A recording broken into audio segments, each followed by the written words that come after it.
Hi, if you're new to the channel, my name's Casey Barrett. I've got a 2020 Toyota 4Runner behind me, and we are going to do some rear brakes today. Enjoy the show. Rear wheels off, vehicles up in the air. Be safe whichever way you get to this point. But what we're focusing on is removing some of this hardware right here, top and bottom. That will get caliper, then we can get to the caliper bracket and remove the rotor. First, the two brake caliper bolts. They're on pretty snug, so be careful cracking them loose.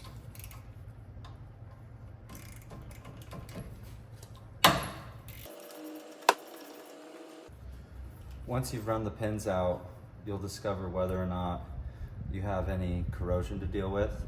These are still pretty clean. The boots are probably going to be reusable as well. So set these aside, pull the caliper off.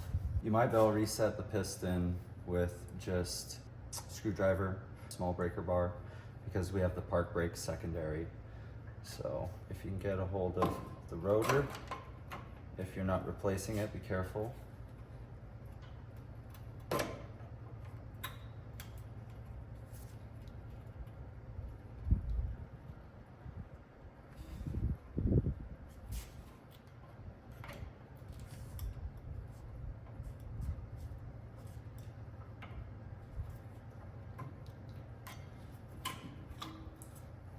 There we go, caliper's off, piston is reset already. I'll spray this with some like WD-40 to keep it from drying out because of the heat down here. But yeah, set the bracket caliper aside, we're gonna move on to the bracket. So the caliper bracket's the same size as the brake caliper hardware.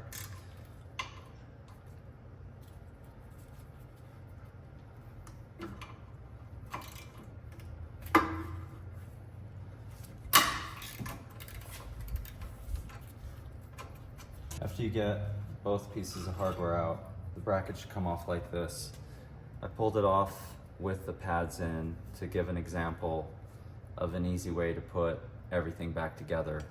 Once you have the bracket on, you can put the pads in place and then slip the brake caliper on and do your final pieces of hardware. So this is just a little bit of advice for reassembly.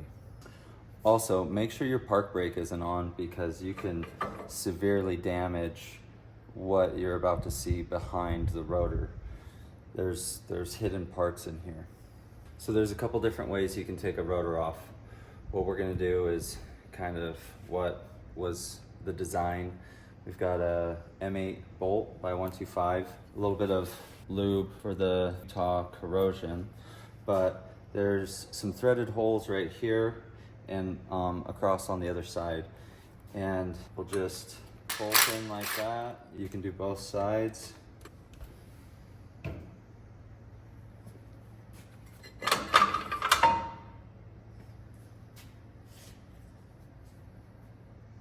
It's our drum brake and our brake shoes. Okay, when you're swapping out the pads, you want to pay attention to a couple things because your brand new pads, depending on the combination that you bought, may only be the pads themselves, but there's a couple things we might want to keep. We have a shim, a stainless shim that goes between the brake caliper. That's also going to be on the back between our piston. And then the pads just come out rather easy, but this little guy is our wear indicator. Tell us if we're touching the rotor. So we want to make sure that we put this on the inside pad of our new set. Went for a backwards attempt, but that'll help you with your new pads and not going metal to metal. And then to finish off the inside pad, we have stainless plate. You know, if it's really corroded, you might want to opt for some brand new stuff, but it just slides on there just like that. Outside pad, same thing, no wear indicator, boom. Guide shims, stainless on the inside. These are to prevent corrosion. If they're damaged or you can't reuse them or they need cleaning, do that, and it will keep everything moving nice and smooth. So rear pad, give you a shot from back here. The bottom spring right in the guides. We'll do the front, tilt it, get that bottom spring, slide it into the guides. Make sure your backing plate wants to go with it. Might have to wiggle it over a little bit. And I'm getting my hands in the way of everything, but there we go. Brand new brake pads, old brake pads. That's how you can tell the difference, whether you should change things or not. So, bought Toyota brake pads. They came with, grease to help out with the project. But this is kind of like an anti-seize grease combo. I like using just grease more so on the slides. Just anything that you like to use. This is a brand new tube with a cap, so we're not going to have any dirt or debris with our reassembly process. Put it on the pin. These pins were rather clean, right? I'm mixing old grease with new grease.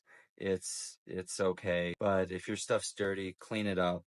But can give a little twisting motion. Try to get as much of the grease inside there as possible. This is a really important part that I see a lot of people skipping when they make a video on the internet. But there, we have fresh grease in one. Do the second one in case you see that one more time again. So right, that's the grease pushing the pin back out on there. Work it around, spin it, and once you believe that you have enough grease in there, you'll be ready for a clean install. That is a big part. Secondary here is when we put this all back together, we don't want grease or greasy hands, anything touching the pads or the rotor. So keep that in mind with your brand new parts. Okay, brand new rotor, trying to keep things clean. Fresh paper towel, brake cleaner, just anything that you can pull off the surface is great. See all that? This is where you gotta be careful, but a little bit of grease where this rotor touches the hub definitely helps out a lot for the next time you do this. Depending what your park brake looks like, all that stuff, it's up to you to assess that job and whether it needs to be done or not. These pads are in great shape. I like to do brand new rotors because of the Utah weather, but rotor slides on beautifully, nice and easy, if you have the park brake stuff done properly, set up, ready to go. So our pads slid in, ready to be put on with the caliper bracket. This is where you can use that Toyota stuff. You can put a little bit where that piston makes contact, and it'll help out with any type of noise you may not want to hear.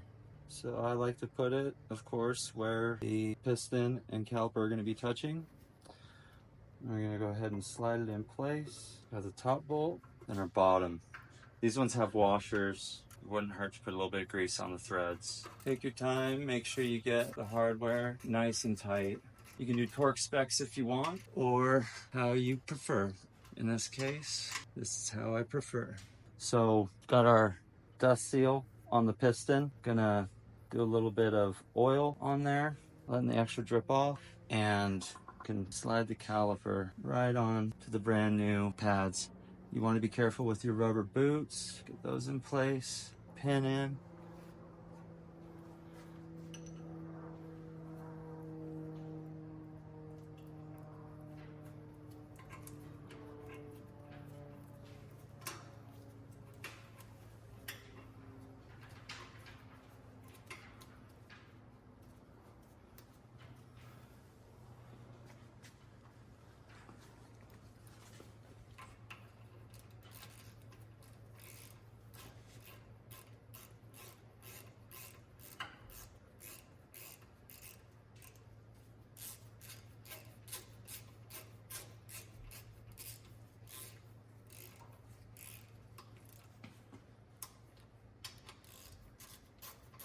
So these pins, they don't clamp anything together.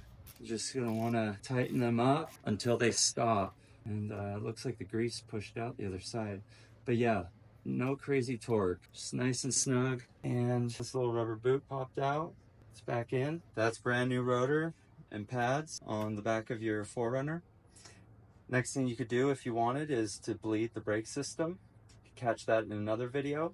Excited to see you on the next one. Have a good night.